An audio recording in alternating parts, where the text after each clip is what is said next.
बिस्मिल्लाहिर्रहमानिर्रहीम। अस्सलाम वालेकुम फ्रेंड्स, आप देख रहे हैं चैनल इलेक्ट्रिकल प्रोफेशनल। तो फ्रेंड्स, आज की इस वीडियो में हम बात करने वाले हैं star delta control wiring diagram पर। तो फ्रेंड्स, आपके सामने हमने स्टार डेल्टा कंट्रोल सर्किट की प्रैक्टिकली फॉर्म में हमने एक ड्राइंग ड्रॉ की है ताकि इस कंट्रोल सर्किट को आसानी के साथ समझा जा सके। स्टार डेल्टा स्टार्टर की जो कंट्रोल वायरिंग डायग्राम है उसको आसानी के साथ समझा जा सके। तो फ्रेंड्स, सबसे पहले हम देख लेते हैं कि हमने इस सर्किट में कौन कौन सी चीज़ें इस्तेमाल की हैं। ये हमने एक टाइमर का इस्तेमाल किया है, 3 कॉन्टेक्टर हमने इस सर्किट में इस्तेमाल किए हैं। ये मेन का कॉन्टेक्टर है, ये डेल्टा का कॉन्टेक्टर है और ये स्टार का कॉन्टेक्टर है। ये थर्मल ओवरलोड रिले हमने इस्तेमाल की है।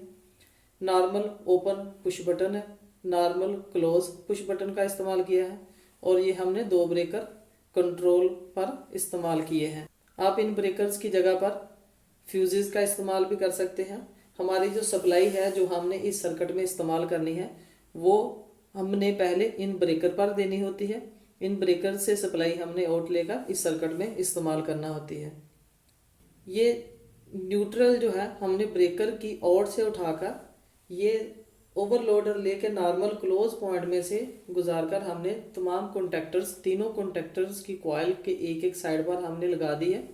और जो हमारा टाइमर है ये टाइमर की बेस पर 2 नंबर और 7 नंबर ये इसकी कॉइल के पॉइंट्स हैं।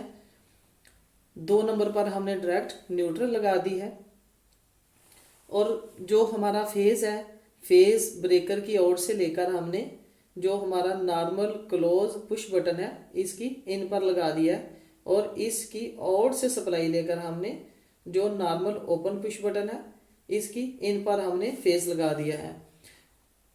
और जो नॉर्मल ओपन पुश बटन है इसकी आउट से सप्लाई लेकर हमने ये जो हमारा मेन का कॉन्टेक्टर है इसके साथ ऑक्सिलरी यूज़ की गई है। ये तीनों कॉन्टेक्टर्स के साथ ऑक्सिलरी यूज़ की गई हैं। ये normal open auxiliary, normal close और इसके साथ भी इसी तरह नॉर्मल ओपन और नॉर्मल क्लोज और इस स्टार कॉन्टेक्टर के साथ भी नॉर्मल ओपन और नॉर्मल क्लोज ऑक्सिलरी इस्तेमाल की गई है। जब कॉन्टेक्टर ऑफ होता है तो ये अपनी नॉर्मल हालत में होती हैं और जब कॉन्टेक्टर ऑन हो जाता है, अंदर पुश हो जाता है तो ये अपनी पोजीशन चेंज कर लेती हैं। ये नॉर्मल ओपन क्लोज बन जाती है और जो नॉर्मल क्लोज है ये पॉइंट ओपन हो जाता है। तो ये ऑक्सिलरीज हम सर्किट में अपने हिसाब से इस्तेमाल करते हैं और इस सर्किट में भी हम आपके सामने इस्तेमाल करेंगे। तो जो हमारा फेज ब्रेकर से ये आ रहा है, हमने जो नॉर्मल ओपन पुश बटन है जो हम स्टार्टिंग के लिए या मोटर को रन करने के लिए इस्तेमाल करते हैं, इसकी आउट से लेकर सप्लाई हमने ये मेन कॉन्टेक्टर की जो ऑक्सिलरी है नॉर्मल ओपन इसकी एक साइड पर लगा दी है और यहीं से हमने जो मेन कॉन्टेक्टर की कॉइल को सप्लाई दे दी है और इसी पॉइंट से हमने सप्लाई उठाकर टाइमर के 7 नंबर पर कॉइल के दूसरे सिरे पर देनी है और यही सप्लाई हमने इसके 8 नंबर पर देनी है। और 8 नंबर जो है ये 6 और 5 नंबर का जो कॉमन पॉइंट है, 5 नंबर के साथ ये नॉर्मल क्लोज है और 6 नंबर के साथ नॉर्मल ओपन है। ये टाइमर जो आप जितने सेकंड्स आप इसको सेट करेंगे, फर्ज कर लें आपने 8 सेकंड इसको जो टाइम दे दिया है, 8 सेकंड पर इसको एडजस्ट कर दिया है। तो ये सप्लाई मिलने के बाद 7 नंबर पर सप्लाई मिलने के बाद 8 नंबर की सप्लाई 8 सेकंड के लिए या जितने सेकंड भी आपने सेट किए होंगे, 5 नंबर जो टर्मिनल है यहाँ पर सप्लाई इसकी क्रॉस आपको मिलती रहेगी और ये सप्लाई स्टार कॉन्टेक्टर के लिए इस्तेमाल की जाती है। ये 5 नंबर से सप्लाई जो हमारी फेज आ रहा है ये डेल्टा कॉन्टेक्टर की नॉर्मल क्लोज ऑक्सिलरी में से गुजरकर ये स्टार कॉन्टेक्टर की कॉइल पर लग जाएगी। तो जो स्टार कॉन्टेक्टर है ये मेन कॉन्टेक्टर के साथ एक ही टाइम पे दोनों कॉन्टेक्टर ऑन होते हैं। जैसे ही ये पुश बटन हम ऑन करते हैं तो ये सप्लाई इस कॉन्टेक्टर पर भी मिल जाती है, इसकी कॉइल को भी, और ये सप्लाई 8 नंबर से होती हुई 5 नंबर से ये स्टार कॉन्टेक्टर पर भी पहुंच जाती है। एक ही टाइम पर ये दोनों कॉन्टेक्टर ऑन हो जाते हैं।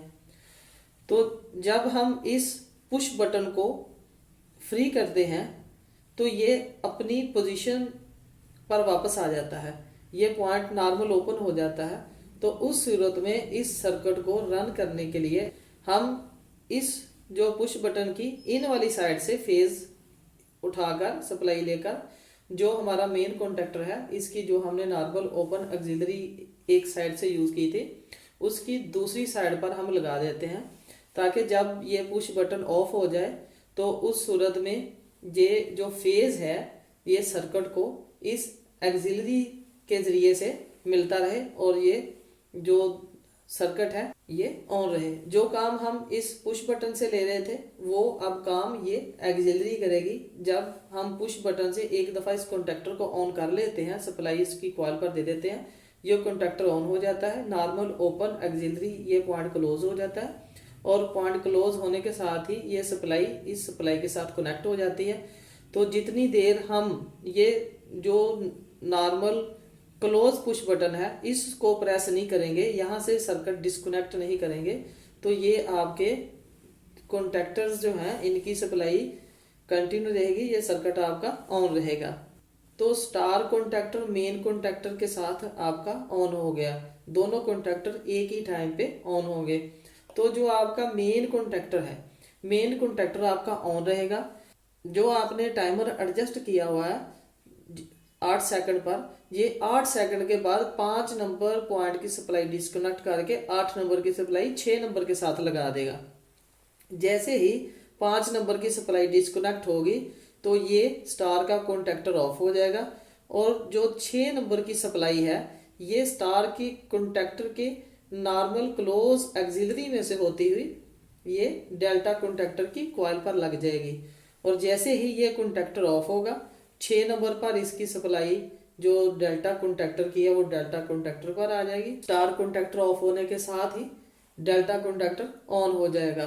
ये जो ऑक्सिलरीज यूज की गई हैं दोनों कॉन्टेक्टर्स की, ये इनकी इलेक्ट्रिकल इंटरलॉकिंग है।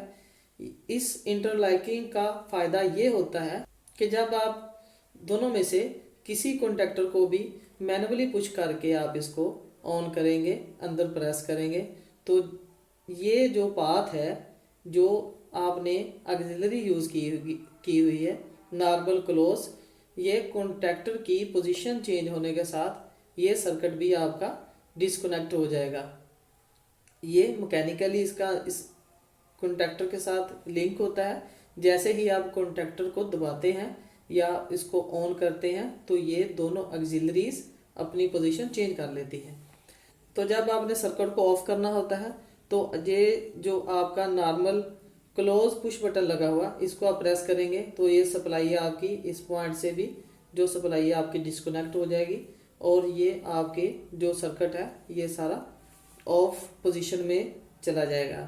तो फ्रेंड्स इस वीडियो की मदद से हमने जाना कि स्टार डेल्टा कंट्रोल सर्किट को प्रैक्टिकली फॉर्म में हम कैसे बनाते हैं।